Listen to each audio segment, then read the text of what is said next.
Connor from Manic Mining, and tonight we're going to continue with our Sub-Zero liquid cooled, liquid chilled, phase change cooled fun.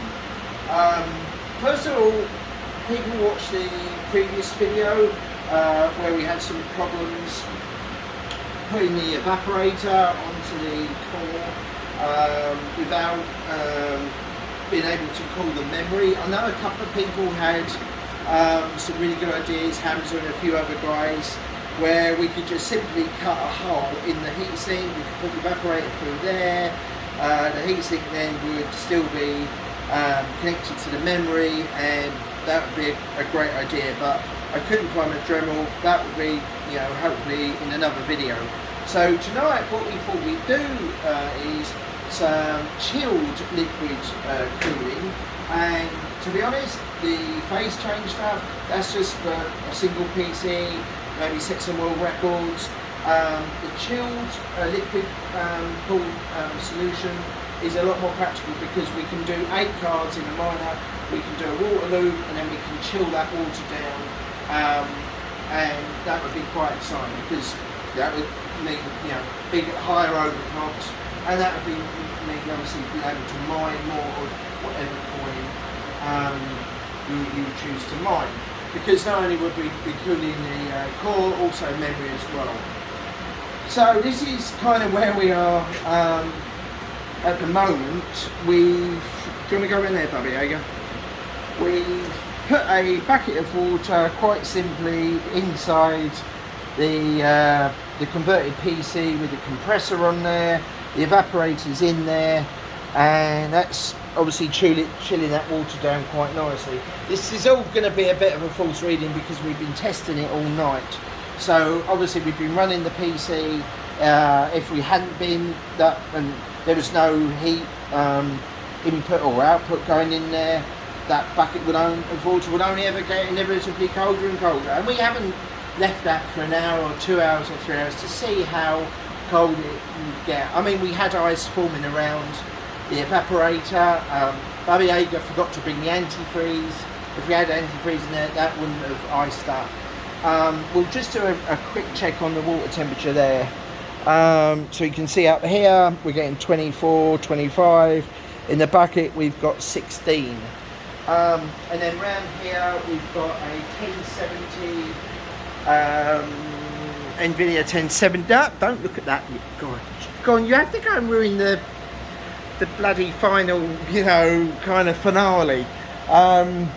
Yeah, so we have an NVIDIA 1070. I really don't know what the gigahash is on those with Tancoin.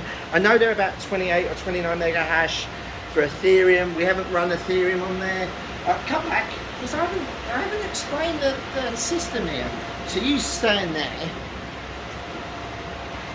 What's going on there? Yeah, so it's pretty standard stuff. You know, it's a water block and a 1070.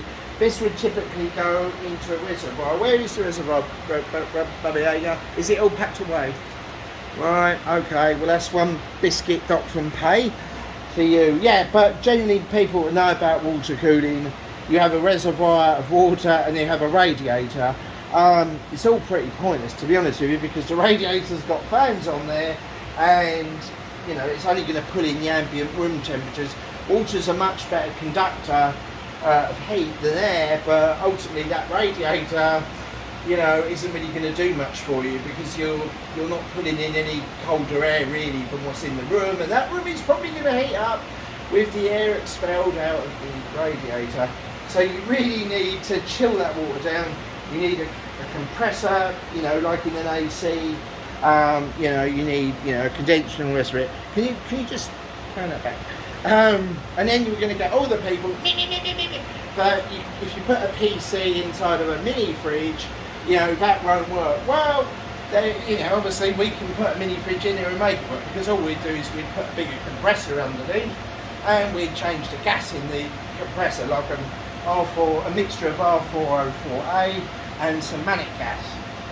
But they are correct. Obviously with the mini fridge, you put something in there if it doesn't have a heat output, so a loaf of bread isn't going to get hot, whereas this has all been done to death. Whereas obviously you've got PC in there, the PC outputs a greater heat load from what the fridge can deal with, so that heat just builds up. So you're much better off putting the PC outside the living room. That's kind of how it works. But this is a different thing, because all we're doing is how AC works is we've got a battle going on for the fast output in say 100 watts and the compressor's 200 watts.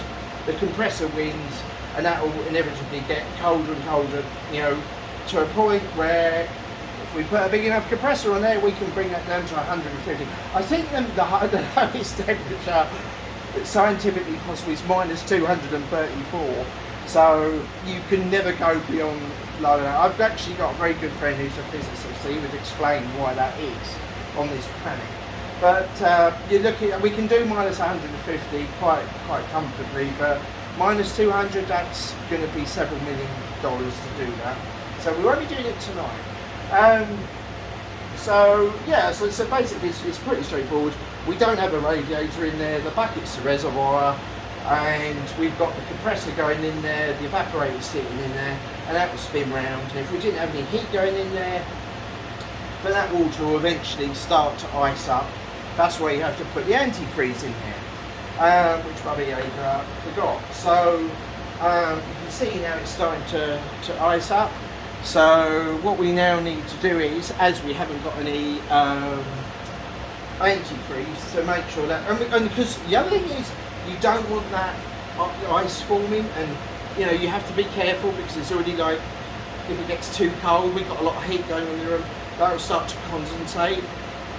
So, you know, we have to use what we've got, as, you know, we bundle this together just to make it right for the video. So we're going to use some very special stuff called Jack Daniels, and we're going to add that to the water, and we have to check the composition of the Jack Daniels. You have to have just the right amount. I'm just going to check that. And that is perfect. Yeah. And the alcohol will just help, you know, stop that water starting to freeze up.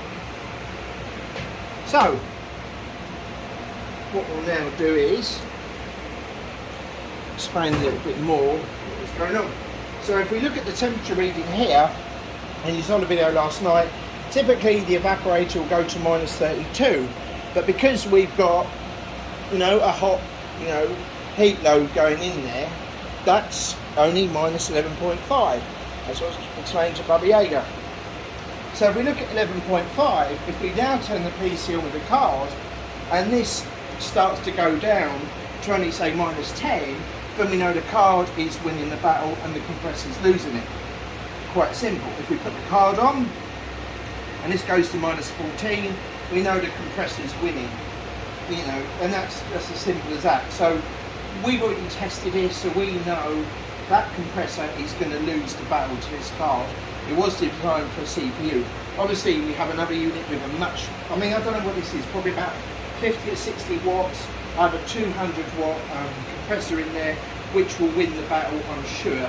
But tomorrow, if we put two cards in, that unit potentially would lose. So you have to have a big enough compressor to cope with as many cards as you want.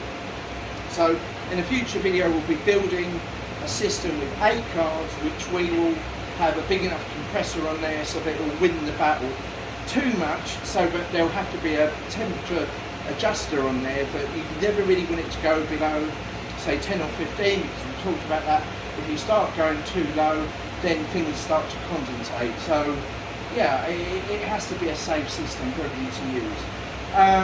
So anyway, we'll put the PC on and run the card, and obviously what will happen is that chilled water, that will hit the card, you know, and that card will happily then run a lot quicker. As I said, I don't really know what the figures were as a standalone air-cooled system on a 1070, but I would imagine these are higher.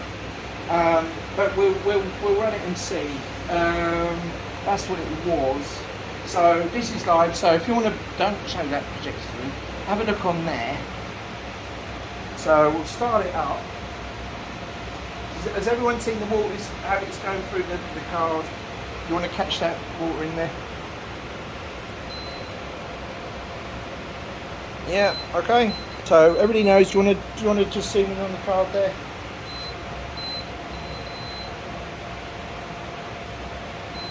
Right, that's quite enough. So let's yeah, I mean, hopefully that Jack Daniels will help. I don't have to Jack Daniels help me or the project. Right, so so we're going to activate the PC. So there's the PC there. Do you want to show them that? That's all coming on now. The card will come on, and we should have motherboard signal imminently. Let me get that vapor. There she goes.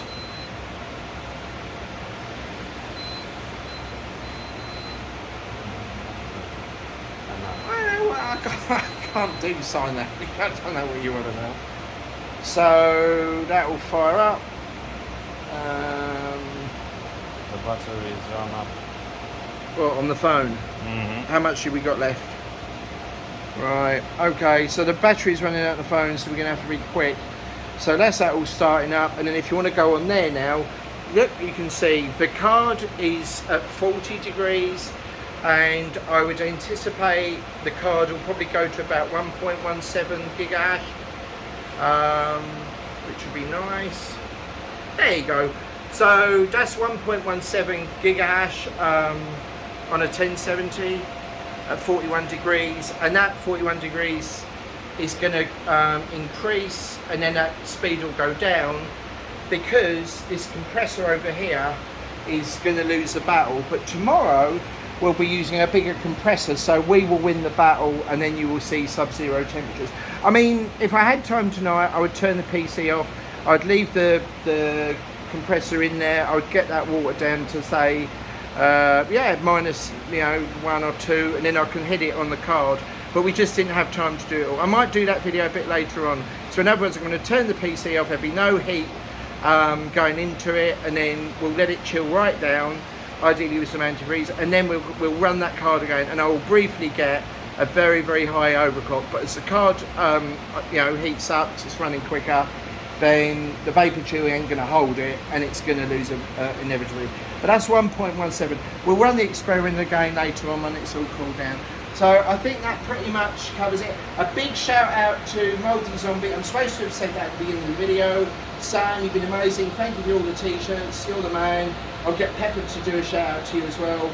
Shout out to everybody on Team Tan. You're amazing. Thank you for everything. We're running out of phone battery, so please subscribe.